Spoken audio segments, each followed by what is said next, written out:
ഈ മധുരക്കിഴങ്ങില്ലേ, നമ്മുടെ sweet potato, എല്ലാവർക്കും ഇത് പുഴുങ്ങി കാന്താരി ചമ്മന്തിയൊക്കെ കൂട്ടി തിന്നുന്നതായിരിക്കും ഇഷ്ടം. പക്ഷേ എനിക്കില്ലേ, ഇതുപോലെ തൊലിയൊക്കെ ചെത്തി ചെറുതായിട്ട് കട്ട് ചെയ്തിട്ട് കടുകൊക്കെ പൊട്ടിച്ച് അതിലേക്ക് ഈ കഷ്ണങ്ങൾ ഇട്ട് കൊടുത്ത് കുറച്ച് മഞ്ഞൾപ്പൊടി, മുളക് പൊടിയും പാകത്തിന് ഉപ്പും കുറച്ചധികം വെള്ളം ഒഴിച്ച് നല്ല പോലെ വേവിച്ച് ഉടച്ചെടുത്ത് തിക്ക് ഗ്രേവിയോട് കൂടി ഉണ്ടാക്കി മൈദ ദോശയില്ലേ അതിൻ്റെയൊക്കെ കൂടെ കഴിക്കാനാണ് കേട്ടോ ഇഷ്ടം. പക്ഷേ ഇവിടെ മൈദപ്പൊടി ഇല്ലാത്തതുകൊണ്ട് ഞാൻ ഇന്ന് ചപ്പാത്തി ഉണ്ടാക്കാൻ പോകുന്നത്.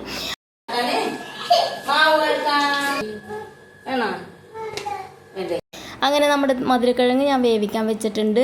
എന്നിട്ട് കുറച്ച് പാത്രങ്ങൾ കഴുകാണ്ടാണ്, അതും കഴുകി നമ്മുടെ സിങ്കും കൂടി കഴുകാൻ തുടങ്ങിയപ്പോഴേക്കും കുഞ്ഞാവ് വന്നിട്ട് അവളെ എടുക്കാൻ പറഞ്ഞ് കരച്ചിൽ തുടങ്ങി കേട്ടോ. അപ്പോൾ ഞാൻ പറഞ്ഞു നമുക്ക് ചപ്പാത്തി മാവ് കുഴക്കാം, ചപ്പാത്തി വേണ്ടതെന്ന് വെച്ചാൽ പറഞ്ഞേ വേണ്ട, അപ്പോൾ പിന്നെ അവളെ എടുത്താൽ മതിയല്ലോ. അങ്ങനെ ചപ്പാത്തി മാവ് കുഴച്ചിട്ട് അവിടെ മാറ്റി വെച്ചിട്ടുണ്ട് ഒന്ന് സോഫ്റ്റ് ആവാൻ വേണ്ടി. അപ്പോഴേക്കും നമ്മുടെ കറി ഇവിടെ വെന്ത് സെറ്റായിട്ടുണ്ട് കേട്ടോ. അങ്ങനെ നമ്മുടെ കറിയുടെ ഉരുളി അടുപ്പത്തുനിന്ന് വാങ്ങി വെക്കുവാണ്. എന്നിട്ട് ഞാൻ ഒരു ഗ്ലാസ് ചായ ആദ്യം തന്നെ ഒഴിച്ച് കുടിക്കട്ടെ കേട്ടോ. അപ്പോൾ നമ്മുടെ കുഞ്ഞാവ് അവിടെ നിന്ന് ഓരോ കാര്യങ്ങളൊക്കെ പറയുന്നുണ്ട്. ചായ കുടിച്ച് കഴിഞ്ഞിട്ട് ഞാൻ ചപ്പാത്തി പരത്തി ചുട്ടും കൂടി എടുക്കുന്നുണ്ട് കേട്ടോ.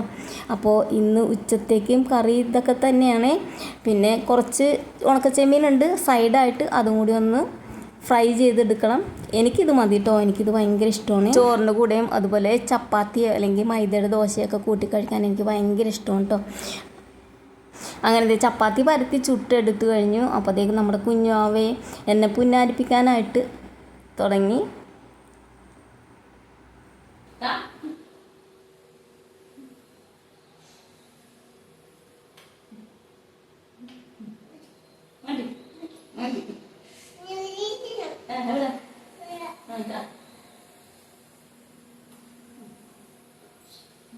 മതി എന്ന് പറഞ്ഞിട്ടൊന്നും കുഞ്ഞാവ സമ്മതിക്കുന്നില്ല കേട്ടോ. അവളുടെ ഇഷ്ടത്തിന് നിന്ന് കൊടുക്കും, അതാണ് അവളുടെ രീതി.